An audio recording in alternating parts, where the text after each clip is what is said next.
Example 1.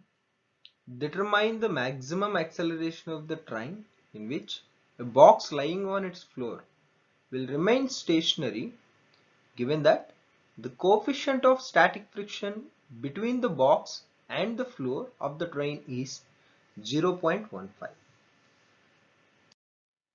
So we need to calculate what is the maximum acceleration at which the train should move.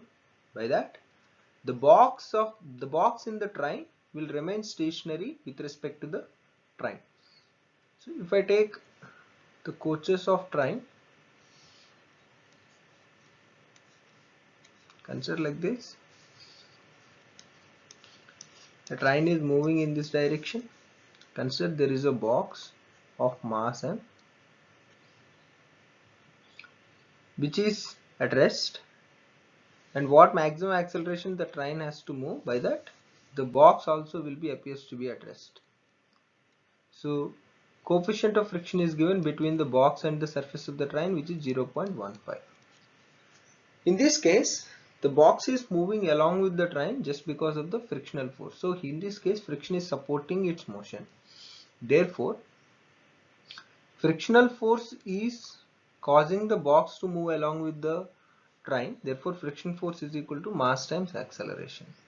Frictional force can be written as mu into normal reaction, which is equal to mass times acceleration. In this case, normal is acting upward and its own weight is acting downward. And since the box is not moving in the vertical direction, that means the vertical forces are balanced. That means N minus mg is equal to 0. Therefore, N is equal to mg.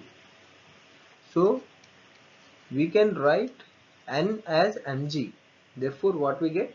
Mu into mg is equal to ma. Get cancelled. So the maximum acceleration at which the train should move, by that the block will move along with the train, is mu into g.